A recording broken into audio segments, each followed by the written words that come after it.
누가복음 23장 32절에서 38절 말씀을 가지고 십자가 위에서라는 제목으로 하나님 말씀을 전하겠습니다.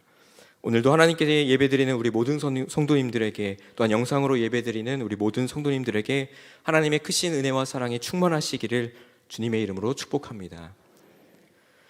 우리 옆 사람과 인사는 못하지만요, 눈을 마주치면서 눈빛만으로도 인사하시길 바랍니다. 사랑합니다. 축복합니다. 또 행복하세요. 모든 일은 잘 될 것입니다. 눈빛만으로도 아시죠? 오늘은 사순절 세 번째 주일입니다. 사순절이라고 하면은 이제 우리 기독교에 있어서 핵심이라고 이야기하는 그 예수 그리스도의 십자가를 더 생각하고 묵상하는 주간입니다. 우리 사순절 보내시면서 예수님의 그 십자가를 더욱더 묵상하시는 저와 여러분 되시길 주님의 이름으로 축복합니다. 사랑하는 성도님들, 죄송하지만 제가 질문 한 가지 먼저 드리도록 하겠습니다. 마음속으로 한번 답해 보시길 바랍니다. 여러분은 행복하십니까? 갑자기 웬 생뚱맞게 행복에 대한 이야기, 또 그 질문을 하냐라고 이야기하실 수 있을 겁니다. 지금 상황과 또한 환경에 전혀 맞지 않는 이야기이기도 합니다. 그렇지만 마음속으로 우리가 항상 이 마음은 좀 가져야 하지 않을까라는 생각이 듭니다. 행복하십니까? 행복하다면 무엇 때문에 행복하십니까? 아니면 반대로 행복하지 않다면 무엇 때문에 행복하지 않으십니까? 우리는 행복이라는 그 단어만 들어도 가슴이 뭉클해집니다. 그리고 좀 마음에 평안함이라는 것이 들어오기도 합니다. 그런데 행복이라는 그 기준이 우리에게 있어서 잘못되어 있는 경우를 종종 살펴봅니다. 기준을 어떻게 생각하느냐, 또 기준을 어떻게 잡느냐에 따라서 우리의 행복이 전혀 달라지기 때문입니다. 우리의 기준의 행복은 조금 죄송스러운 이야기지만 한정적입니다. 성취에 있거나 학업에 있거나 또 합격에 있거나 또한 업적에 있거나 성과에 있거나 또 물질에 있거나 여러 가지 우리의 눈에 보이는 어떠한 그 성과를 가지고 우리가 나는 행복하다라는 생각을 갖곤 합니다. 그래서 우리가 받고 있는 그 행복은 조금 더 제한적이고 또 한정적인 부분이라고 이야기할 수 있습니다. 그런데 행복이라는 그 사전적 정의는 이렇게 내립니다. 생활에서 충분한 만족과 기쁨을 느끼어 흐뭇한 상태를 그 행복이라고 이야기를 합니다. 매일의 일상생활에서 우리의 삶 가운데, 우리 삶의 현장 가운데 매일의 일상생활에서 또한 우리의 일상이 또 사소함이지 않습니까? 사소함 속에서 또 평범한 일상 가운데서 평안함과 만족함과 또 충만함을 느낀다면 그 사람은 행복하다라고 이야기할 수 있을 것입니다. 이런 일상의 행복을 시인 박목월 씨는 이렇게 이야기를 합니다. 개안이라는 시를 함께 우리 보도록 하겠습니다. 제가 읽어드리도록 하겠습니다. 나이 60에 겨우 꽃으로 볼 수 있는 눈이 열렸다. 신이 지으신 오묘한 그것으로 볼 수 있는 흐리지 않는 눈. 어설픈 나의 주관적인 감정으로 채색하지 않고 있는 그대로의 불꽃으로 볼 수 있는 눈이 열렸다. 세상은 너무나 아름답고 충만하고 풍부하다. 신이 지으신 있는 그것을 그대로 볼 수 있는 지복한 눈. 이제 내가 무엇을 노래하랴. 신의 옆자리로 살며시 다가가 아름답습니다 감탄할 뿐. 신이 빚은 술잔에 축배에 술을 따를 뿐. 시인 박목월 씨가 개안이라는 시를 이렇게 적었습니다. 신이 지으신 있는 그대로 볼 수 있는 눈, 그 눈은 지복한 눈이라고 이야기를 합니다. 다른 말로 표현하면 우리 그리스도인의 언어로 표현하면 바로 믿음의 눈이 되겠죠. 모든 것을 믿음의 눈으로 바라보고 또 믿음의 눈으로 해석하여 그 마음 가운데 평안함과 만족함과 그리고 충만함이 있는 그 상태, 시인이 말하는 것이 바로 그것입니다. 그것이 바로 우리가 누리는 행복이라고 이야기를 합니다. 모든 일을 믿음으로 바라보고 또 믿음으로 해석하고 그래서 감사하며 산다면 모든 것이 은혜의 삶이고 행복한 삶이 될 줄 믿습니다. 우리는 세상에 살면서 힘든 일도 많고 또 지치는 일도 많고 또 무섭기도 하고 겁먹기도 하고 부담스러운 일들이 굉장히 많이 있습니다. 우리 지금 현실만 봐도 그러합니다. 지금 코로나19 바이러스 때문에 온 나라가, 아니 온 세계가 지금 불안에 떨고 있습니다. 우리가 하나 문제가 끝나면 그 문제가 끝난다고 무언가 더 나아져야 하는데 그렇지 않고 그 문제가 또 다른 문제를 낳게 되고, 우리가 살면서 왜 부담스러운 일들이, 또 걱정스러운 일들이 줄어들지가 않는 경우를 굉장히 많이 살펴보곤 합니다. 줄어들어야 함에도 불구하고 점점 더 많아집니다. 그 짐들을 다 짊어지고 매일을 살아야 하다 보니 우리는 더 버겁기도 하고 더 힘들기도 하고 또 넘어지고 또 쓰러지는 것 아니겠습니까? 그렇다면 이러한 세상에 살면서 우리는 행복할 수 있겠습니까?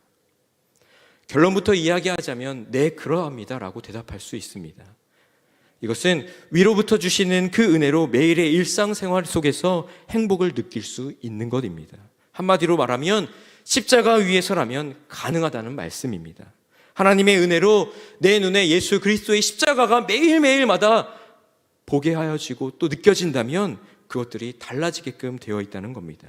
십자가가 보이면 십자가 위에서 치유가 경험되어지고 회복이 경험되어지고 평안이 경험되어지고 만족이 경험되어지고 충만이 경험되어지는 줄 믿으시기를 바랍니다. 십자가 위에서 우리의 행복이 결정되는 줄 믿으시길 바랍니다.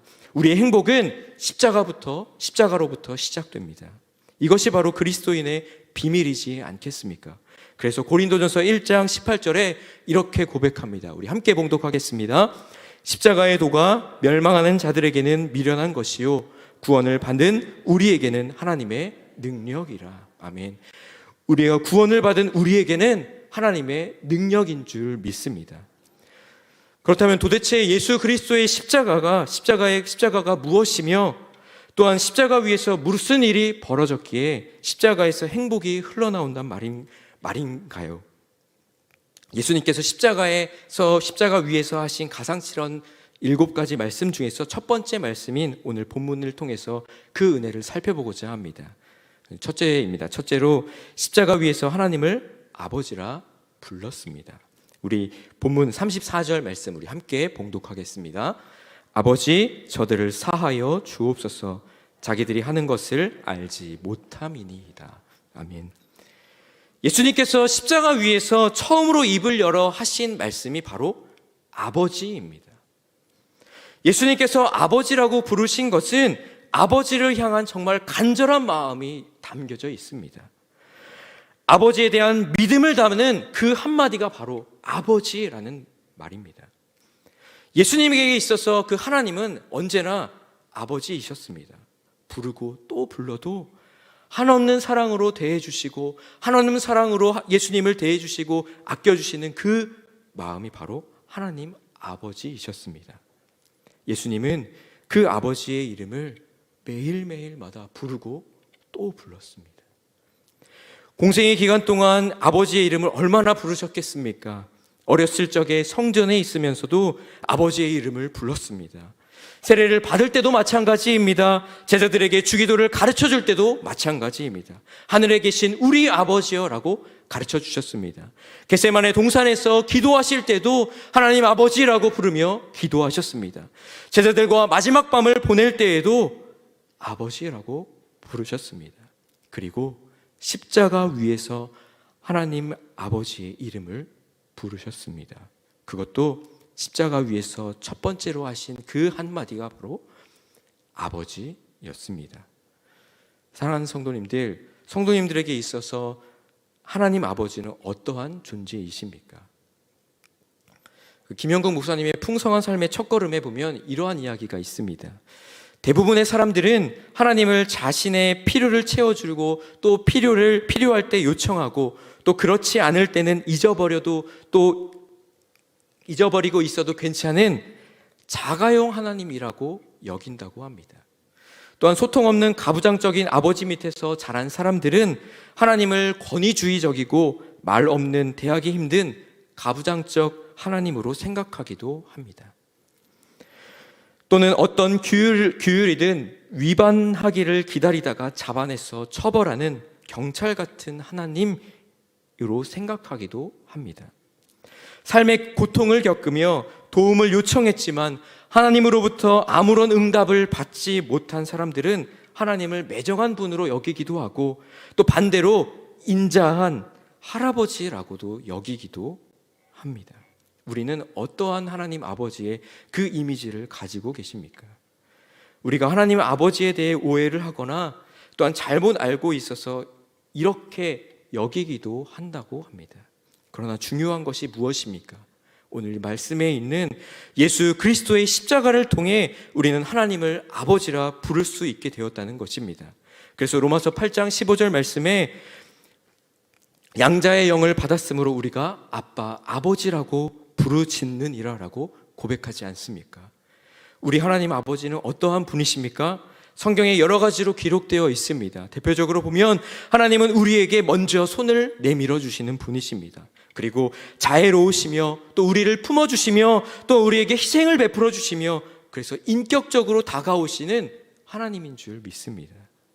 예수님께서는 이런 하나님을 이렇게 설명하고 있습니다. 누가복음 11장 11절에서 13절 말씀입니다. 우리 함께 봉독하겠습니다. 너희 중에 아버지는 누가 아들이 생선을 달라 하는데 생선 대신에 뱀을 주며 알을 달라 하는데 전갈을 주겠느냐? 너희가 악할지라도 좋은 것을 자식에게 줄 알거든 하물며 너희 하늘 아버지께서 구하는 자에게 성령을 주시지 않겠느냐? 아멘. 예수님께서 하나님 아버지를 이렇게 표현합니다. 달라고 이야기하면 더 좋은 것을 채워주시는 분, 하나님 아버지의 이름을 부르면 우리의 필요를 아시고 채워주시는 분. 그래서 우리는 하나님 아버지의 이름을 부른다라고 예수님께서 고백합니다. 우리의 상황과 환경을 보면 낙심하고 절망하고 또 좌절하고 또 두려움 가운데 있는 상황과 환경을 바라보게 됩니다. 그때 부를 수 있는 단어가 무엇이겠습니까? 바로 하나님 아버지입니다. 이 시간 가슴에 한번 손을 대시고 하나님 아버지의 이름을 조용하게 불러보시기를 바랍니다. 그러면 어떠한 마음이 우리에게 드십니까? 예수님께서 십자가 위에서 그 고통 속에서 변함없는 하나님을 향한 믿음으로 하나님을 아버지라 부르며 기도하셨습니다. 우리는 이러한 은혜를 받은 그리스도인들입니다. 사랑하는 성도님들, 하나님을 아버지라 부를 수 있음에 감사하고 또 우리의 상황과 환경이 어떠하든 하나님을 아버지라 항상 부르며 기도하는 저와 여러분 되시길 주님의 이름으로 축복합니다. 둘째입니다. 둘째로 십자가 위에서 저들을 향한 긍휼의 기도를 하셨습니다. 우리 본문 말씀 34절 우리 다시 한번 봉독하겠습니다. 아버지, 저들을 사하여 주옵소서. 자기들이 하는 것을 알지 못함이니이다. 아멘. 이스라엘 백성들은 구약에 오실 그 메시아를 기다리고 또 고대하며 또 기다렸던 사람들입니다. 하지만 정작 그 메시아가 나타났을 때에는 알아보지 못했습니다. 정작 메시아이신 그 예수 그리스도가 나타났지만 그 예수님을 메시아가 아니라며 거부하고 또 거절하고 결국 십자가에 못 박아 버렸습니다. 아무것도 모른 채 예수 그리스도를 죽이는 엄청난 사건을 벌어지게 했습니다. 아무것도 모르는 무지한 백성들이지 않습니까? 이스라엘 백성들이 다가올 심판을 조금만 더 먼저 알았더라면, 예수 그리스도가 메시아라는 그 사실을 믿었더라면 저렇게 무지막지하게 하지는 않았을 것입니다. 그들은 아무것도 모른 채 자기들과 자손 대대로 받는 그 핏값도 모른 채 저렇게 태연하게 엄청난 죄를 범하고 말았습니다. 그래서 호세아 선지자는 일찍이 이렇게 탄식하며 이야기합니다. 호세아서 4장 6절에 기록되어 있습니다. 함께 봉독하겠습니다. 내 백성이 지식이 없으므로 망하는도다. 예수 그리스도께서 십자가 위에서 이러한 모습을 보시고 어떠한 마음이 드셨겠습니까? 다른 민족도 아니고 선민이라고 부르는 그 이스라엘 백성들입니다. 시내산에서 어떻게 하나님께서 약속한 백성들입니까? 출애굽기 19장 5절과 6절 말씀에 너희는 모든 민족 중에서 내 소유가 되겠고 너희가 내게 대하여 제사장 나라가 되며 거룩한 백성이 되리라 라고 약속했던 그 하나님의 소유된 백성이고 제사장 나라이고 거룩한 백성으로 약속한 이스라엘 백성들입니다. 하나님의 말씀대로 이제껏 살아왔던 그 백성들입니다. 그런데 그들의 손으로 예수 그리스도를 십자가에 못 박아 버렸습니다. 이러한 모습을 보고 드는 마음이 우리는 무엇이겠습니까? 바로 배신감 아니겠습니까? 그런데 우리 예수 그리스도께서는 이러한 마음, 우리가 생각하는 그 배신감과 그 낙심함이 아니라 바로 긍휼의 마음으로 저들을 바라보며 기도하셨다는 사실입니다. 우리 34절 다시 한번 봉독하겠습니다. 아버지, 저들을 사하여 주옵소서. 자기들이 하는 것을 알지 못함이니이다. 자기들이 하는 것을 알지 못함이니이다. 다른 말로 표현하면 이 사람들은 자기들이 무슨 일을 하는지 모릅니다, 아버지라고 기도하는 것입니다. 여기서 긍휼은 불쌍히 여겨 가엾게 돌보는 마음입니다. 예수님의 긍휼은 여기서 그치지 않습니다. 자신을 책찍질하고 또 십자가에 못 박은 그 군인들에게 긍휼을 베푸셨을 뿐만 아니라 그보다 더한 사람들에게 긍휼을 베푸셨습니다. 군인들이야 상부의 지시가 있어서 그대로 따랐던 것 아니겠습니까? 복종해야 하니까 그대로 했던 것 아니겠습니까? 그런데 예수님을 그렇게 따라다니고 예수님 저의 주인이 되어 주십시오. 예수님 저희가 예수님을 따라다니겠습니다. 평생을 내가 예수님을 붙잡고 따라다니겠습니다 라고 고백했던 그 사람들, 많은 사람들, 그 주위의 제자들, 그 사람들이 배신한 겁니다.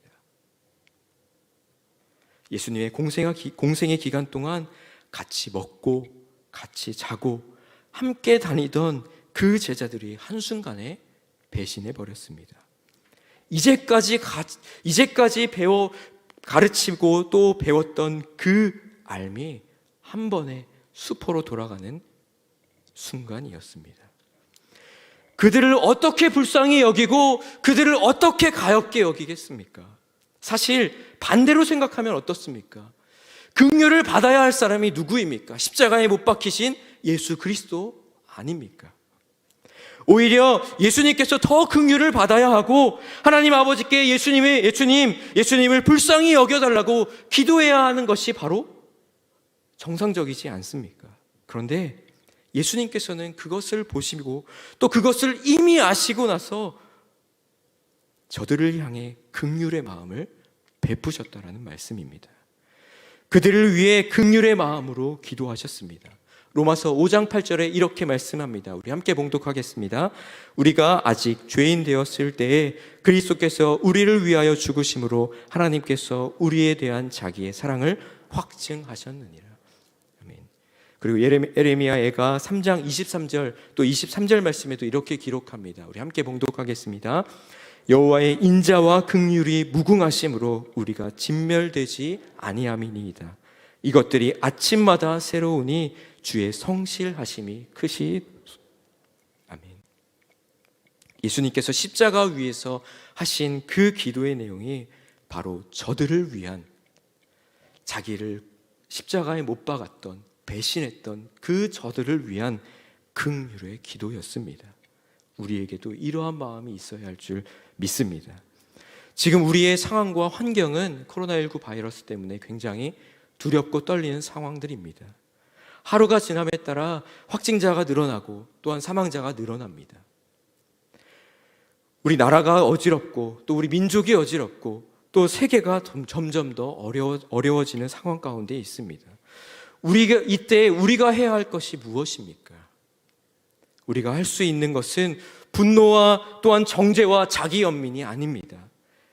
예수님께서 십자가 위에서 우리에게 보여주신, 우리에게 가르쳐주신 그 긍휼의 기도를 배워 우리가 하나님 앞에 기도해야 하지 않겠습니까? 하나님, 우리나라를 긍휼히 여겨 주옵소서. 하나님, 우리 교회를 긍휼히 여겨 주옵소서. 라고 이러한 기도가 우리에게 있어야 할 줄 믿습니다. 이러한 기도가 우리의 입술 가운데 또한 우리가 정해놓은 그 시간 가운데 늘 울려 퍼지는 저와 여러분 되시길 주님의 이름으로 축복합니다. 셋째로입니다. 셋째는 십자가 위에서 저들을 위한 용서의 기도를 하셨습니다. 우리 본문 말씀 34절 한 번 더 봉독하겠습니다. 아버지 저들을 사하여 주옵소서 하는 것을 알지 못함이니이다. 아멘. 예수님께서 그 극심한 아픔과 또한 고통 속에 있으면서도 자신의 기도가 아니라 저들을 위한 용서의 기도를 하셨다는 사실입니다. 십자가 위에서 예수님께서 어떠한 생각이 드셨겠습니까? 아마 별의별 생각이 다 드시지 않았겠습니까? 앞에 보이는 군인들, 저기 제사장들, 밑에 배신했던 그 제자들, 많은 사람들, 특별하게 예수님을 팔아넘겼던 가룟 유다, 베드로, 빌라도 등등 많은 얼굴들이 스치면서 지나가셨을 것입니다. 그들을 생각하면서 어떠한 마음, 긍휼의 마음을 가지고 아버지 앞에, 하나님 아버지 앞에 기도를 하십니다.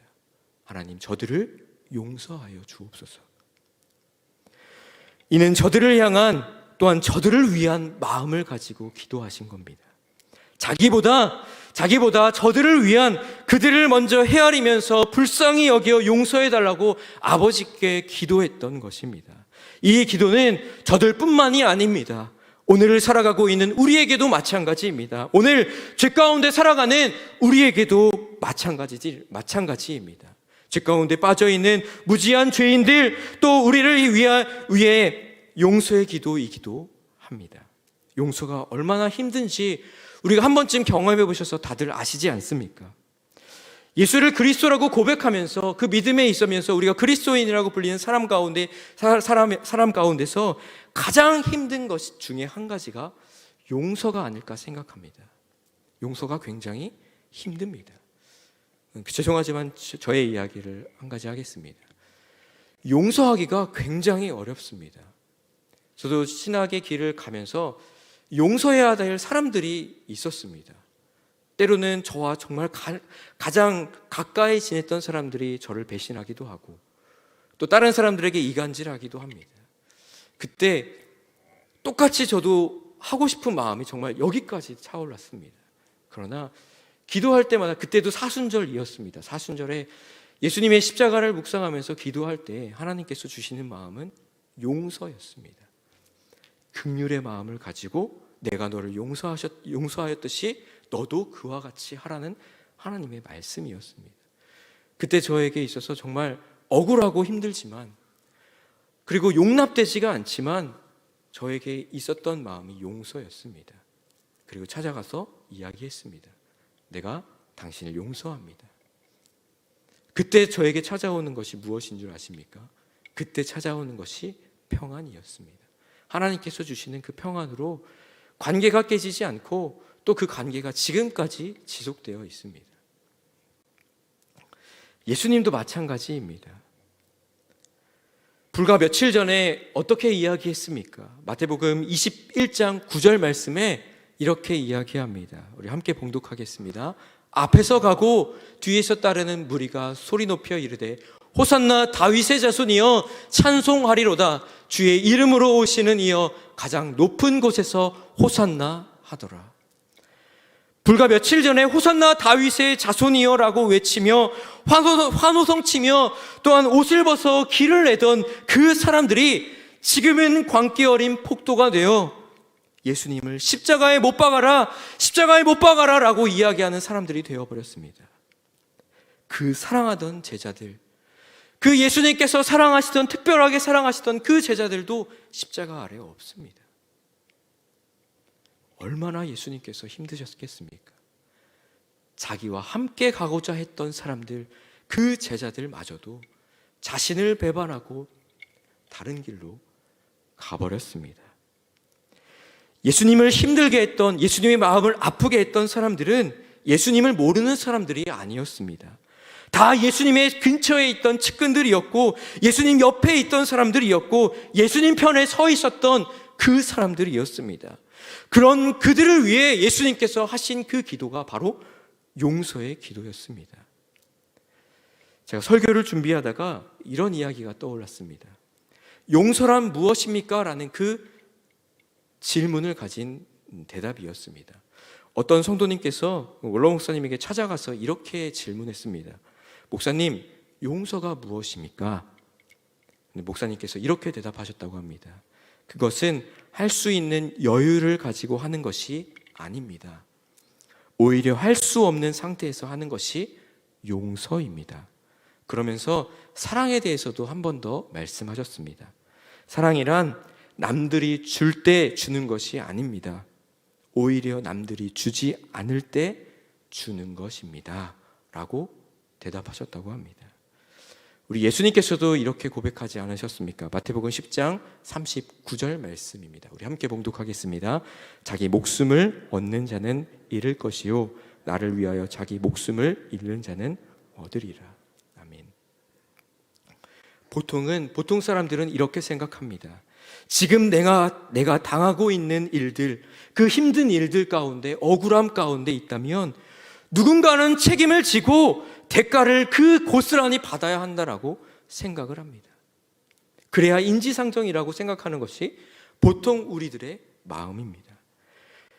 그런데 대가를 받는다고 우리가 행복해진다면 그 일에 얽매여 있던 사람들, 그 일에 연루되어 있던 사람들이 모두 다 행복해져야 합니다.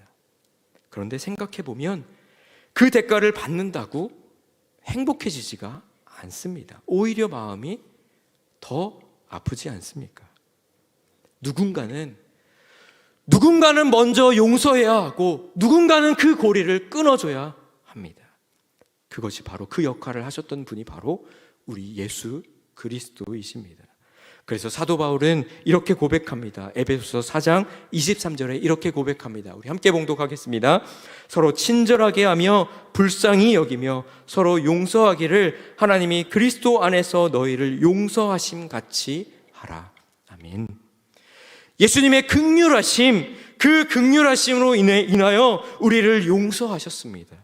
이러한 믿음의 기도를 예수님께서 십자가 위에서 하셨던 겁니다. 십자가 위에서 가슴 뛰며 내어주신 그 사랑을 예수님께서 우리에게 먼저 몸소 보여주셨다는 사실입니다. 십자가에서 하신 그 말씀으로 인해 우리의 모든 것들이 해결되고 또 우리에게 모든 것들이 담당되었음을 믿으시길 바랍니다. 사랑하는 성도님들, 우리 안에 용서하지 못하는 마음들이 아직 있으십니까? 또한 우리가 용서하지 못하는 그 마음으로 우리의 행복을 막는 것들이 있으십니까? 그것들 십자가 앞에, 예수 그리스도의 십자가 앞에 내려놓고 용서하는 그 마음을 가지고 사는 저와 여러분 되시길 주님의 이름으로 축복합니다. 말씀을 정리하겠습니다. 말씀을 정리하며 우리 한 이야기를 제가 소개하려고 합니다. 다들 잘 아시는 내용이실 겁니다. 코리텐 붐이라는 자매에 관한 이야기입니다. 코리텐 붐은 제2차 세계대전 시 유대인을 도와준 죄로 언니와 함께 나치 수용소로 수감되었던 사람입니다. 그곳에서 한 간수의 그 지나친 학대로 인해서 자신의 친언니가 죽게 되었습니다. 그 후에 이 코리텐 붐 자매는 하나님이 그 어려운 수감 생활 중에서 어떻게 자신을 기적적으로 역사하시고 또 그 삶 가운데 승리하게 하셨는지를 간증하며 또한 돌아다니며 간증하는 삶을 살게 되었습니다. 그러던 어느 날 독일에서 한 집회를 갖게 되었습니다. 집회를 마치고 이제 사람들과 악수를 하는 시간이었습니다. 악수를 하는데 저쪽에서 낯익은 사람 한 사람이 오는 것입니다. 다름 아닌 언니를 죽인 그 간수였습니다. 그때부터 그 코리텐 붐 자매가 그 가슴 속에 계속해서 콩닥콩닥 두근거리는 마음이 멈추지 않았습니다. 도저히 용서할 수 없는 사람이 다가오고 있었기 때문입니다. 그때 코리텐 붐 자매는 하나님 앞에 기도했습니다. 하나님 아버지, 제가 도저히 저 사람은 용서하지 못하겠습니다.